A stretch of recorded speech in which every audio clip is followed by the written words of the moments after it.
And the first one actually is from Realtor.com. Inflation drops again in June, which clears the path to a Fed rate cut this fall and relief for homeowners. Okay, so do we right away agree that it's relief for homeowners, or do we think it's doom on the horizon for pricing to only go up like we've been predicting it might? No, I think it's actually a good thing. I do see it like it's in favor. I mean, I've been seeing it because I see it in pricing and stuff, and I do see a difference. But you just never know, right? You never know. Again, our federal government, it's still teeter-totting where it's going to go and what direction it can go. Yeah. Last week we had good information and good data on pricing, like Will was saying. And although, I mean, it's still going up, it's just going up a little bit slower. Okay. I'm so glad you said that, Brian. Brian, you're maturing so well on the show. Yeah. So, annual inflation in the U.S. has dropped, and our substitute for the word dropped means slowed. Okay, everybody? Yeah. It's still in positive territory. It's just slowed down. So dropped to its lowest level in more than 3 years last month, increasing the odds of a September rate cut. 3 years? Yeah, I mean, since March of 2022. Yeah. I'm sorry, no, not inflation. I'm sorry, I'm talking about Fed cut. Fed increasing rates. But I know. So maybe we'll get a Fed rate cut in September. It's likely that's to happen. But again, I also understand they're like hesitant approach to be like, well, we can't go too far too fast. We can't do this right away because then we're going to just we're basically then admitting that they would be baking in and solidifying prices where they're at versus seeing a prices kind of come back down. Yeah. I don't think that's going to happen. Yeah. I think we got sizeflation put on one side, and then we got prices being sticky on the other as a result of Fed policy and all that. Yeah. But, so are you guys already seeing inflation go in your favor in certain things, or not yet? Not yet. In certain things. I mean, I don't go grocery shopping and all that, but I guess the best way to look at inflation, so a lot of us understand, is just like a big basket, right? And in this big basket, there's a bunch of toys there. There's a bunch of food. There's clothing. There's stuff that us consumers buy on a regular basis, right? And inflation is just like, what are we going to pay for these products that we utilize on a regular basis? You know, and that's just like, for me, the easiest and best way to understand. Big basket, right? Yep. Now, why does inflation move so slowly? Well, it's because there's a lot of things that factor. There's a lot of things in that basket that, either one thing gets worse or better. It's just it just takes a lot longer for us to see that movement. A lot of connection points. It's the result of a lot of connection points all working together. And so, on the chart used in this article, they're talking about annual inflation rate in the U.S., that the overall inflation is now back down to where it was in like January of 20, looks like February of 2018, once again, January of 17. So when you look back, and even the pre-COVID years, you saw that inflation was running right around this clip, kind of consistently. It was like, oh, here's the 12-month gap in between these three marks looks very regular, and then there's this wild spike from 21 all the way through 24 or 23, and then it's kind of slowed down. Again, it's only coming down because that's the type of chart we're using. This is still a positive territory chart, not a plus-minus chart, and so our overall inflation is still in the growth mode, but it has definitely slowed growth.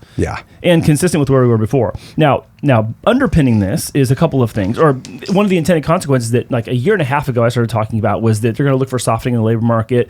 There's going to be more unemployment is going to go up, and now we're finally seeing that too.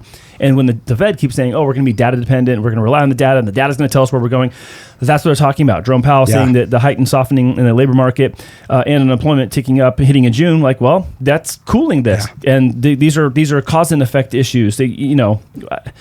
I know we like to say, oh, we draw a straight line to them. You can't, because there's so many things in between these two things, but they are very close to being drawing a straight line from one side to the next.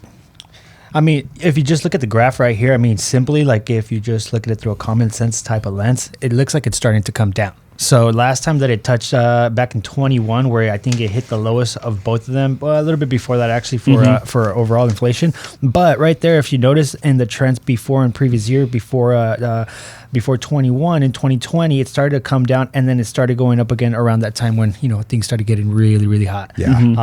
So for me, this looks like it's not completely dropping, but it's kind of just leveling down or kind of just slowing down, like they've been saying. So I think it's going to be very brave of the Fed to cut more than 2 times this year. I believe maybe for sure 1, but it's going to be difficult for them to just start cutting because, like you said, we're going to go right back to where we were. Where'd the 2 come from? I just Yeah, no, I think like one in September and then one in December. Maybe. But I think maybe, like I was saying, maybe just one in September, perhaps maybe even till December. Yeah. I don't know. Yeah. Do you think there's going to be one or two? Hey, you remember we discussed this 6? last year? It was like 6 to 8, right? I mean, luckily we hit it. I think if we rewound this, it was like maybe, I think I chose 3. I think you chose 3 to 4, and I was like, 3. We were like 5, 6. Yeah, I was like, yeah, they're going to do 100 rate cuts.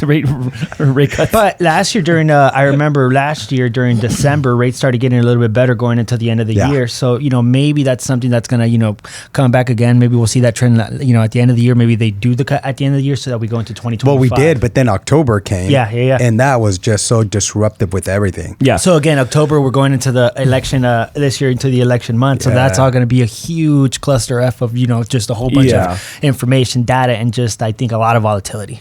Yeah. So if this continues to be true, though, with labor and jobs looking the way it does, I mean, it should be giving the Federal Reserve confidence that they're going to be able to cut rates and then deal with the fallout of that. And I'm going to say the fallout because we've been saying on this show that if rates are cut and mortgage rates follow suit, the 10-year Treasury goes down, mortgage rates go down, that's going to bring people who maybe cannot qualify because rates are high back into qualification, which means now there's more people on the market. We're looking at the same amount of inventory that everyone else is already looking at now. And then that's going to secure home prices where they're at or drive them higher.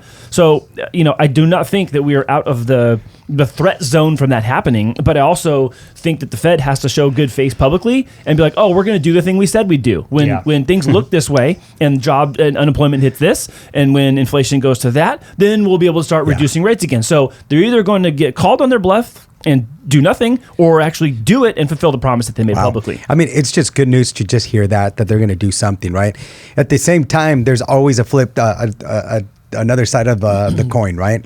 And so if they do start reducing the Fed starts reducing these rates, we're going to start seeing rates pretty much aggressively going down. Yeah. And if that happens, all that inventory that we currently have, I mean, we already know what's going to happen with that.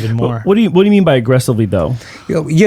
What I think aggressively, like Brian was saying, two rate hikes. I think that could be too aggressive. 2 cuts. Yes. Okay. I think that could be a little too aggressive. Okay. I think one would be kind of giving the consumer that hope to, all right, let's go. Let's maybe get out of the fence and kind of let's start reanalyzing whether or not we should be purchasing a home, etc. Right? Yeah. I think 2 of them would get people a lot more too excited.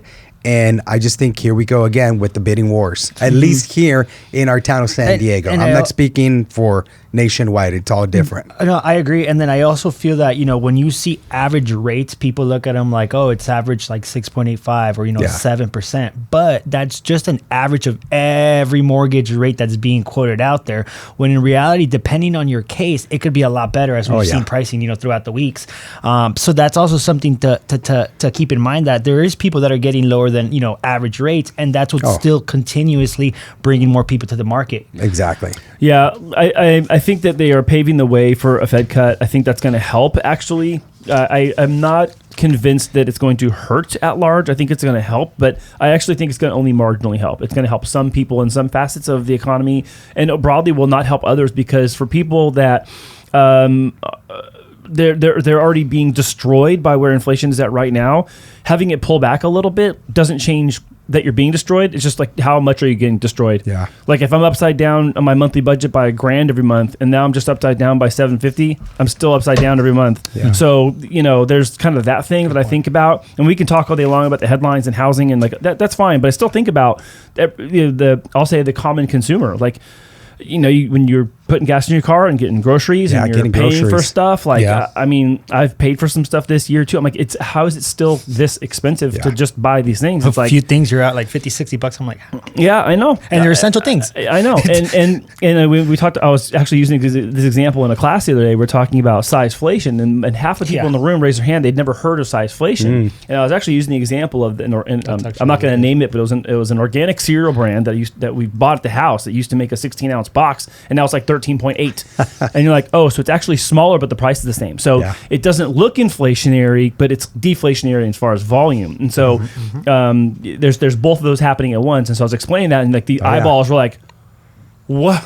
Like what? Yeah. Because again, unless you say it and you tell people, point your eyes in that direction and observe and make survey the things they don't know to look. Yeah. They just go, they start making the smaller, connection. Yeah, that's right. I go buy a bag of popcorn and it's like smaller. Yeah. So in this case, I'm happy that we're here. As you can see, I'm not like jumping up and down, and we're not like shooting off fireworks in the studio here. But it's like, this is what we expected to happen. Yet. It was going to happen at some point. We're here, and I'm not super stoked that I am because I don't know what it's going to do yet.